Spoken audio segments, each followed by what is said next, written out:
Have you ever wondered how to get paid to speak at events and conferences? Well, the secret lies in negotiation, and that's a skill you're going to need if you want people to pay you to be on their stage. Unfortunately, a lot of speakers don't think about their fee until it's too late, and then they find themselves in their conversation where they're saying yes to speaking for a very low fee or no fee because they didn't prepare. So this video is for you if you want to know exactly how to prepare to negotiate for your next keynote, workshop, or panel presentation. The reality is that most organizers don't have a clue how much work goes into the preparation of a keynote or a workshop or panel presentation. They don't know the value of what you do. And if you don't know the value of what you do either, and you haven't spent some time thinking about that, then there's a good chance you're going to continue getting paid either nothing or a very low fee for all of your hard work. Now, other people might tell you to just play hardball. There's a famous video of Mel Robbins where she says, just ask them for double whatever their budget is. But that doesn't always work because sometimes they don't have a budget. They don't come to you with a specific number in mind. They ask you what your fee is, or they offer something that's embarrassingly low that double the budget doesn't even make sense. So in this video, I want to talk about the 5 factors you need to consider before you go into that conversation and negotiate your speaker's fee. So the key to all of this is negotiation. And by that, what I mean is you need to know how to prepare, you need to know how to ask good questions, and you need to know how to know in the moment if this is an offer that you want to say yes or no to. This approach is going to help you get paid well and help you feel awesome about saying yes to a negotiated fee. So now let's talk about the 5 factors that you need to think about before you negotiate your speaker's fee. The first thing you want to think about is the nature of the event. Depending on what it is, it's going to have a very different budget attached. Is it a webinar? Is it a multi-day conference? Is it sponsored by a for-profit company or an association? Or is it a nonprofit organization or group? Is it sponsored through government funding? Each of these different types of events will have a different budget associated with the entire event. And so that will factor into the amount of money they're willing to pay and able to pay to a speaker. Next, you want to think about what their possible budget might look like. And to do this, use your internet sleuthing skills. So you want to go to the conference website. If you can find last year's conference website, even better, because on there they'll be listing the sponsors. They might still have their sponsorship packages listed from last year. They will identify what the registration fees were. And if they have photos of the event, you can eyeball and see how many people were actually at this event. You can also go back into their social media and see what those posts said to find out how many people were there. Let's say it was a conference that attracted 1,000 delegates who were all paying $799. That's a pretty hefty conference budget. Really important information to know. Also, who were the sponsors last year? Were they all of the national banks? Were they organizations with deep pockets? That information helps you understand if going into the conversation, there's likely to be budget attached to getting great speakers. The third factor you want to think about is the role, is what they're asking you to do. There's a difference between a keynote, a workshop, moderating a panel, and being on a panel. Each of those has a very different set of expectations associated with it, including the amount of preparation you're going to have to do. When I deliver a 60-minute keynote, I deliver that like amazing. And so that means that I rehearse it probably 10 to 20 times.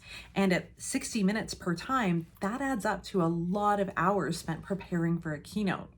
If you have additional development work to do, if you need to have meetings with the organizers, that all should factor into the amount of time you're estimating that you're going to need to spend on it. With a workshop, this might be something that you do quite frequently. So it might be something that's a little bit more canned for you and less customized. There's also the freedom in a workshop of being able to refer to your notes. There's time for delegates and participants to, do work at their desks. So it's a little bit of a different format that usually draws a bit of a lower price point. Panel presentations are, again, up in the air. It depends on what the content is, depends on how much research you're going to have to do. Moderating a panel looks easy, but it means being well informed about the topic, being able to stay on your toes and engaged. And that That is worth a lot of money to conference organizers. Somebody who can keep that panel operating smoothly and connect the dots across an hour-long conversation is a powerful moderator. So don't discount if it doesn't take as much time to prepare for the conversation, but it takes a lot of brain time in that panel moderation. That is still worth a higher level of value. By the way, if you're finding this content helpful, I want you to know that I have an entire 3-hour course on the foundations of negotiation for business owners, for entrepreneurs. It's a free course that I have here on YouTube, and it goes deeply into all of the concepts of preparing for and actually holding that negotiation conversation. So you can check that out here.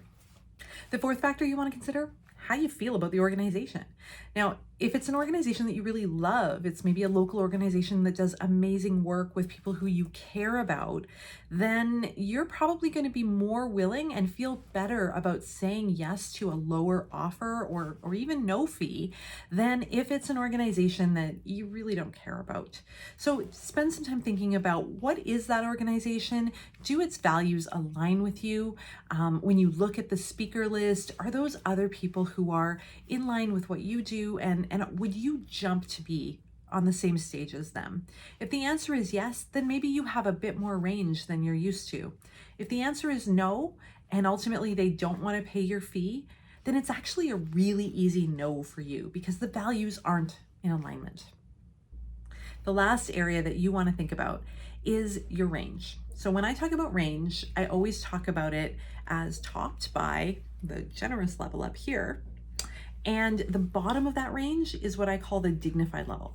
So at the generous level, that upper limit range, that is the fee that if they had the budget, they would pay you at, and you would feel like they really appreciate you.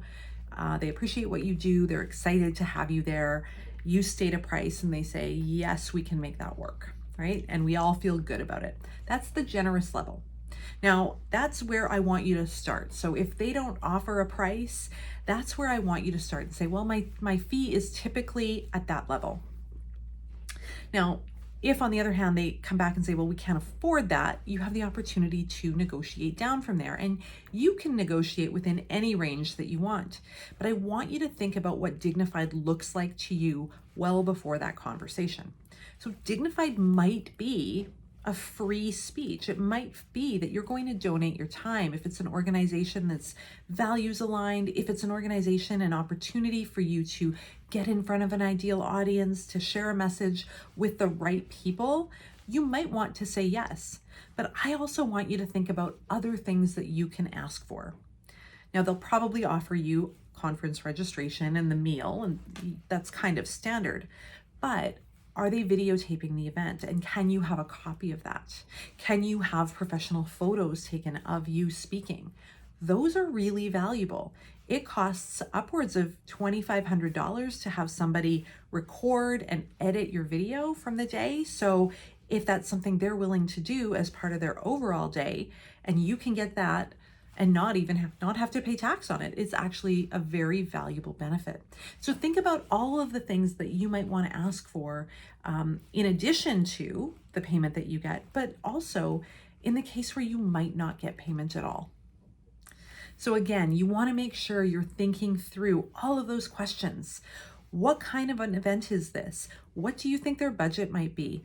What are they asking you to do, and how much time is that going to take you to prepare for it? How do you feel about this organization? And what's your range of reasonability? What do you want versus what do you need to get? Once you have all of that information in mind, you can ask good questions. Maybe you don't have all of the answers to those questions, but that gives you a place to start in that negotiation. Start with those questions, answer those questions, and then negotiate for what you're worth. Now, if you're still wondering, if you're still not sure how to do the inside the negotiation part, here's a video that you're going to want to check out.